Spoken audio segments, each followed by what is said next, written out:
नमस्कार, आप देख रहे हैं दूरदर्शन किसान कार्यक्रम गांव किसान में आप सभी का स्वागत है। मैं हूं आपके साथ मोनालिसा।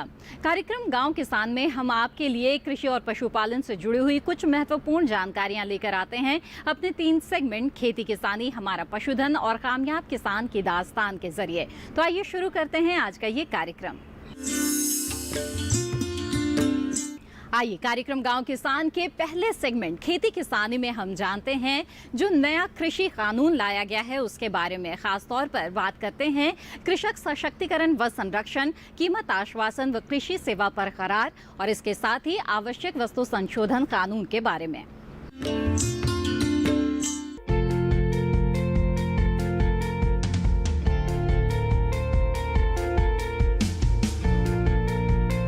सरकार कृषि को विस्तार और सरल बनाने के लिए 3 कृषि कानून लाई है। कृषक सशक्तिकरण व संरक्षण, कीमत आश्वासन और कृषि सेवा पर करार कानून किसानों के हित और समृद्धि में सहायक होगा। इस कानून के तहत कृषकों को व्यापारियों, कंपनियों, प्रसंस्करण इकाइयों, निर्यातकों से सीधे जोड़ने का प्रयास किया जाएगा। इस बिल से कृषि करार के माध्यम से बुआई से पहले ही किसान को उसकी उपज के दाम निर्धारित हो सकेंगे। दाम बढ़ने पर न्यूनतम समर्थन मूल्य के साथ अतिरिक्त लाभ मिलेगा। इसकी मदद से बाजार की अनिश्चितता होने पर भी किसानों को सीधे जोखिम से सुरक्षा मिलेगी। फसल या उत्पाद का दाम पहले ही तय हो जाने से बाजार में कीमतों में आने वाले उतार चढ़ाव का प्रतिकूल प्रभाव किसान पर नहीं पड़ेगा। इससे किसानों की पहुंच अत्याधुनिक कृषि प्रौद्योगिकी, कृषि उपकरण व उन्नत खाद बीज तक होगी। इससे मार्केटिंग की लागत कम होगी और किसानों की आय में वृद्धि सुनिश्चित होगी। किसी भी विवाद की स्थिति में उसका निपटारा 30 दिन में स्थानीय स्तर पर करने की व्यवस्था की गई है। इस कानून से कृषि क्षेत्र में शोध व नई तकनीकी को बढ़ावा मिलेगा। सरकार ने तीसरे कृषि कानून आवश्यक वस्तु के जरिए कृषि उपज में बाधा मुक्त व्यापार करने की स्वतंत्रता किसानों को दी है। इससे उपस्थित खाद्य उत्पाद बनाने वाले प्रोसेसर, व्यावसायिक कंपनियों, थोक व फुटकर विक्रेताओं और निर्यातकों के साथ कृषि उपज की बिक्री के लिए सीधे करार या व्यावसायिक समझौता कर सकेंगे। करार हो जाने के बाद फसल की अच्छी पैदावार के लिए आवश्यक साधन या इनपुट उपलब्ध कराने की जिम्मेदारी खरीदार की होगी। फसल उत्पादन के दौरान फसल पर किसान का मालिकाना हक बना रहेगा। फसल का बीमा कराया जाएगा व जरूरत होने पर किसान वित्तीय संस्थानों से ऋण भी ले सकेंगे। मौसम के जोखिमों, बाजार के उतार चढ़ाव से किसानों को सुरक्षा मिलेगी। किसानों को उपज की बिक्री पर होने वाला खर्च नहीं देना पड़ेगा, यानी मुनाफे में सीधी बढ़त की संभावनाएं हैं। इसके अलावा अनुबंधित किसान को नियमित और समय पर भुगतान मिलेगा। किसान आलू, प्याज जैसी फसलें निश्चिंत होकर उगा सकेंगे। एक सीमा से ज्यादा कीमतें बढ़ने पर सरकार के पास उस पर काबू करने की शक्तियां तो रहेंगी ही।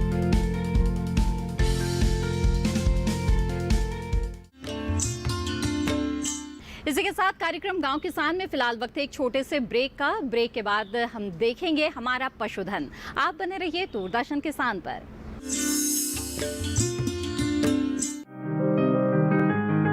बीमारियों से कैसे बचेगी फसल? मवेशियों की मुश्किलों का क्या है हल? कहां से लाएं बीज, कितनी लगेगी खाद? किसानों के हर फोन का विशेषज्ञ देंगे जवाब। देखिए हेलो किसान लाइव सोमवार से शुक्रवार शाम 6 बजे।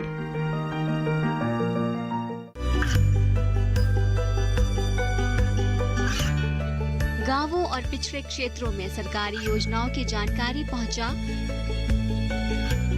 देश में कौशल और क्षमता विकास कर ग्रामीणों को सामाजिक बदलाव और विकास से जोड़ने की दूरदर्शन किसान की पहल चौपाल चर्चा देखें सोमवार से शुक्रवार सुबह 9 बजे। ब्रेक के बाद आप सभी का फिर से स्वागत है। आप देख रहे हैं कार्यक्रम गांव किसान। आइए देखते हैं हमारा अगला सेगमेंट, हमारा पशुधन, जिसमें हम गोपालन से जुड़ी हुई तमाम जानकारियां आपके लिए लेकर आए हैं। गोपालन को काफी बढ़ावा दिया जा रहा है और साथ में जो देसी नस्लें हैं उनके संरक्षण की भी कोशिशें की जा रही है। तो वो कौन कौन सी देसी नस्लें हैं, उनकी क्या खासियतें हैं, उसके साथ ही गोपालन के दौरान पशुपालकों को किन बातों का ध्यान रखना चाहिए, आइए इसके बारे में विस्तार से जानते हैं इस रिपोर्ट में।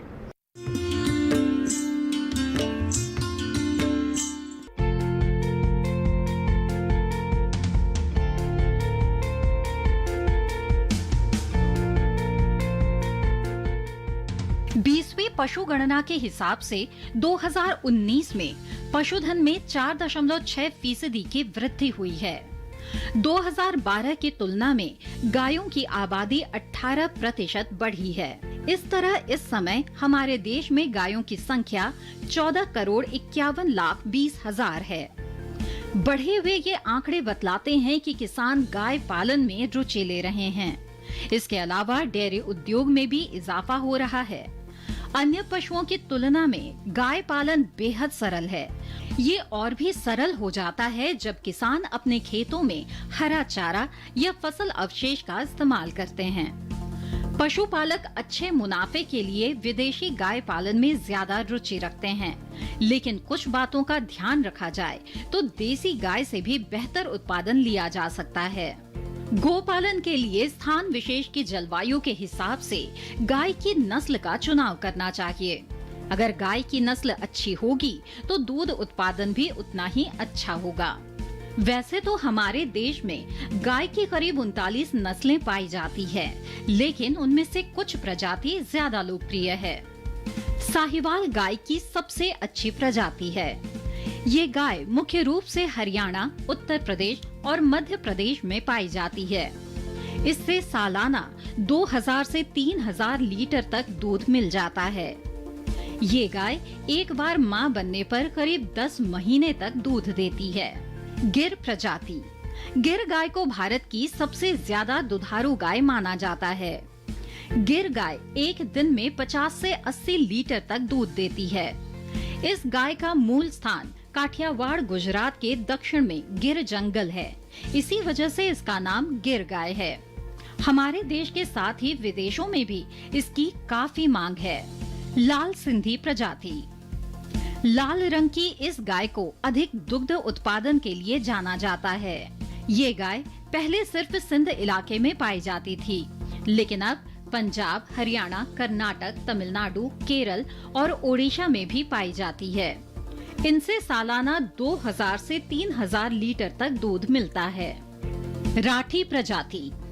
भारतीय राठी गाय की नस्ल ज्यादा दूध देने के लिए जानी जाती है। ये गाय राजस्थान के गंगानगर, बीकानेर और जैसलमेर इलाकों में पाई जाती है। ये गाय प्रतिदिन 6 से 8 लीटर दूध देती है। पशुपालकों को चाहिए कि गोपालन से होने वाली आय में इजाफा करने के लिए गाय को उन्नत नस्ल के सांड के बीज से फलावे, जिसमें आने वाली संतान से अधिक दूध का उत्पादन हो सके। एक गाय सामान्यतः अपने जीवन काल में 8 से 10 ब्यात में दूध दे सकती है। इस तरह भविष्य की संभावनाओं को देखते हुए गाय का उचित पालन पोषण करना चाहिए। साथ ही कुछ बातों का ध्यान रखना चाहिए, जैसे बच्चा देने से 60 से 90 दिन में गाय पुनः गर्भित हो जाना चाहिए। इससे गाय से अधिक दूध व अधिक बच्चे मिलते हैं। साथ ही सूखे दिन भी कम होते हैं। गाय के फलने के 60 से 90 दिन बाद पशु चिकित्सक से गर्भ परीक्षण करवा लेना चाहिए। इससे साल भर का दूध उत्पादन मिलने में असुविधा नहीं होगी। पशुपालक इस बात का ध्यान रखें कि गर्भावस्था के अंतिम 2 माह में दूध नहीं दूना चाहिए। बेहतर उत्पादन के लिए पशु आहार का भी विशेष ध्यान रखना होता है। पशु का आहार 3 तरह का होता है, जिसमें जीवन निर्वाह, उत्पादन के हिसाब से और गर्भावस्था के लिए शामिल है। जीवन निर्वाह में ऐसा आहार दिया जाता है जिसमें पशु अपने दैनिक क्रियाएं संपन्न कर सकें। इसमें शरीर का वजन नहीं बढ़ता है, लेकिन इसमें कमी करने पर पशु कमजोर हो जाता है।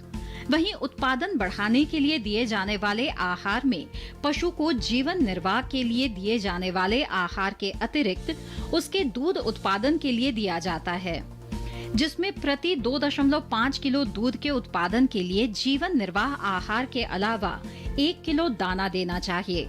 पशु दाना बनाते समय इसमें खली, मोटे अनाज, अनाजों के बाई प्रोडक्ट, खनिज लवण मिलाना चाहिए। इसके अलावा करीब 10 किलो हरा चारा, साथ ही साफ पानी दिन में कम से कम 3 बार जरूर पिलाना चाहिए। गाय पालन वैसे तो भारत में कम मुनाफे का व्यवसाय माना जाता है, लेकिन सही देखभाल और जानकारी लेकर इससे कई गुना मुनाफा कमाया जा सकता है। इसके लिए पशुपालन विभाग समय समय पर सही मार्गदर्शन देकर किसानों को, पशुपालकों को जागरूक करने का काम कर रहा है।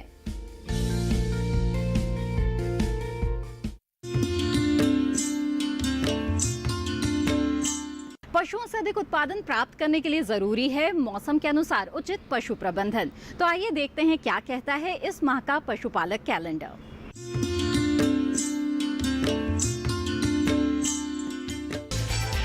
पशुपालक कैलेंडर अक्टूबर माह में ध्यान देने वाली बातें। इस माह में सर्दी का मौसम शुरू हो जाता है, अतः पशुओं को सर्दी से बचाव का उचित प्रबंध करें। मुंहपका, खुरपका रोग, गला घोंटू रोग या फड़किया रोग के टीके यदि अभी भी नहीं लगवाए हों तो कृपया समय रहते टीके लगवा लें। अधिक चारा लेने के लिए बरसीम फसल की उन्नत किस्मों की बिजाई इस माह अवश्य कर लें। भेड़ के शरीर को ऊन कतरने के 21 दिन बाद बाहरी परिजीवी से बचाने के लिए कीटाणुनाशक घोल से भिगोएं। परजीवी और कृमि नाशक दवा देने का उपयुक्त समय है।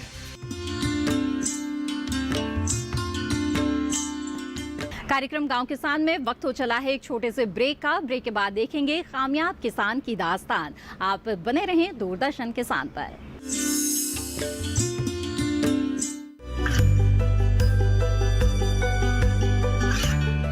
गांवों और पिछड़े क्षेत्रों में सरकारी योजनाओं की जानकारी पहुंचा। देश में कौशल और क्षमता विकास कर ग्रामीणों को सामाजिक बदलाव और विकास से जोड़ने की दूरदर्शन किसान की पहल चौपाल चर्चा देखें सोमवार से शुक्रवार सुबह 9 बजे।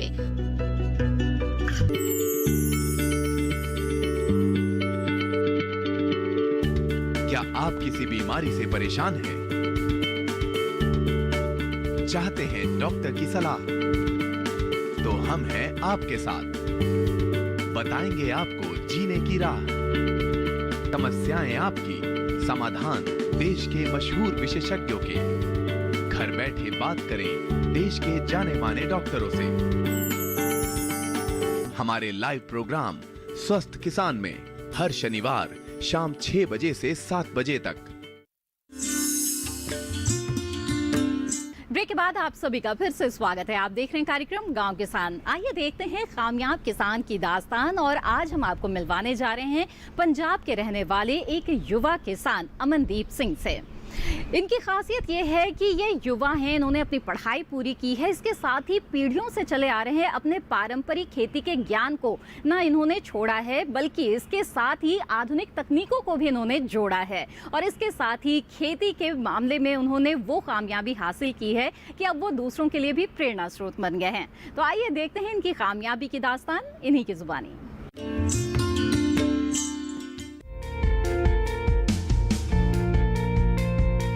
पंजाब जाना जाता है बेहतर और अधिक फसल उत्पादन के लिए।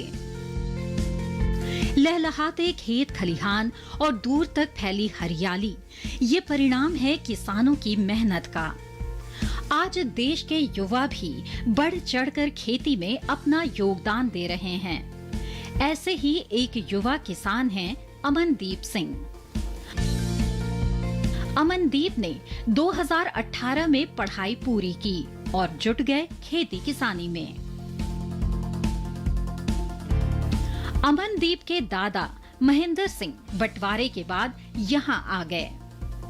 उस समय परिवार को चलाने के लिए खेती के अलावा कोई जरिया नहीं था। परिवार के पास कुछ जमीन तो थी, लेकिन खेती करने के कोई साधन न थे। पहले जमीन को खेती लायक बनाया गया, फिर हल्की फुल्की खेती करके अनाज उगाने लगे। कई सालों के संघर्ष के बाद अमनदीप के दादा दादी ने विजय हासिल की और परिवार का गुजारा अच्छे से चलने लगा। कुछ समय बीता और अमनदीप के पिता निशांत सिंह ने भी माता पिता का साथ दिया और खेती में अपना योगदान देने लगे। पारिवारिक पृष्ठभूमि कृषि की होने के कारण अमनदीप का रुझान खेती में ही था। अमनदीप पढ़ाई के साथ साथ खेती में भी सहयोग करने लगे। पढ़ाई पूरी होने के बाद अमनदीप ने खुद को पूरी तरह से कृषि को समर्पित कर दिया। इस दौरान अमनदीप ने ये जाना कि खेती में शारीरिक श्रम के साथ साथ मानसिक श्रम भी जरूरी है। अमनदीप ने कृषि विज्ञान केंद्र से संपर्क किया और खेती में नए प्रयोग करने लगे। नए प्रयोगों से खेती में चौंकाने वाले परिणाम मिलने लगे और खेती से होने वाली आय पहले की तुलना में कई गुना हो गई। इस सफलता से खुश होकर अमनदीप के पिता ने खेती पूरी तरह से अमनदीप को सौंप दी। मेरी 25 एकड़ में से ज़्यादा नहीं तो एक सीजन की फसल सिर्फ 2 लाख की होती थी। मेरे टाइम मैं देखता था ये करते थे तो कुछ भी नहीं होता था। आज तो मैं हुण पैडी की खेती में मुझे याद है, मेरे पास लिखी हुई है, बुक में भी लिखा है वो, उसमें मैंने देखा है कि सिर्फ खेती ज़्यादा तो ज़्यादा जो सारी मेहनत करने के बाद 2-2.5 लाख की होती थी 25 एकड़ से, आज मैं 12-13 लाख 15 लाख तक की मैं अपनी मेहनत से करता हूँ। पारंपरिक खेती से जुड़े अमनदीप ने नई तकनीकों को जोड़ना शुरू किया। समय समय पर कृषि विभाग के अधिकारी इस तरह के किसानों से मिलकर उनका मार्गदर्शन करते आए हैं। कृषि विभाग ने भी अमनदीप की मेहनत की सराहना की है। अमनदीप अपने खेतों में बीज और उर्वरक डालने से पहले कृषि विभाग से सलाह लेते हैं और कृषि विभाग भी हर संभव सहायता के लिए सदैव तत्पर रहता है। यही कारण है कि अमनदीप खेती में एक नया मुकाम गढ़ रहे हैं। पराली देश की एक बड़ी समस्या है। ज्यादातर किसान पराली को जलाना ही अंतिम विकल्प मानते हैं, लेकिन अमनदीप जैसे कुछ किसान हैं जो पराली को जलाने की अपेक्षा समुचित निवारण करते हैं। पहले तो कटर से वो इकट्ठी करते हैं पराली को, पराली इकट्ठी करके उसकी लाइनें बनाई जाती है। वो बेलर होता है, बेलर के ट्रैक्टर द्वारा चलता है पीटियों के ऊपर। वो चलने के बाद उसकी वो गठियाँ निकलती है, पिछली साइड से छोटी छोटी गठियाँ निकलती है। उसको इकट्ठा करके बांध के वो खेत सारा साफ होता जाता है। साफ होने के बाद वो पराली इकट्ठी होके उसकी गांठें बांध के खेत में रख देते हैं। फिर उसको उठा के लेबर से वो उसी किसी खुले जगह पे, जैसे आजकल से गवर्नमेंट ने वो प्लांट लगाए हुए हैं जहाँ पे वो जलाने के काम आती है, फैक्ट्रियाँ वगैरह लगाई हैं, उसका वो गवर्नमेंट 2000 रुपया भी देती है। उनके इस काम को देखते हुए कई युवा किसान उनसे प्रेरित होकर उनका अनुसरण करते हैं। अमनदीप मानते हैं कि विदेशों में नौकरी के लिए जाने वाले युवाओं को खेती से जुड़कर देश के विकास में सहयोग करना चाहिए। सभी भाइयों को, सभी अपने दोस्त मित्रों को, सभी को मैं कहना चाहता हूँ कि इसी लाइन में आओ कि आगे इस खेती को प्रफुल्लित करें और आगे जैसे ये इन फ्यूचर गवर्नमेंट भी हमें सहायता दे रही है। हर जो संद है, जो हमें जो इम्प्लीमेंट्स है वो सभी मिलेंगे वो गवर्नमेंट की ओर से। तो उनसे क्या है कि अच्छी खेती होती है और दूषित वातावरण से बचेंगे। और अच्छी मेरी तो यही नेक सलाह है कि सभी NRI जो जाना चाहते हैं, कनाडा, अमेरिका, जो ऑस्ट्रेलिया जाना चाहते हैं, वो यहाँ पे ही मेहनत से कमाई करेंगे तो बढ़िया खेती होगी और बढ़िया उनसे मुनाफा मिलेगा। इसी के साथ कार्यक्रम गांव किसान की आज की कड़ी में बस इतना ही। हमें दीजिए इजाजत। आप बने रहिए दूरदर्शन किसान पर। नमस्कार।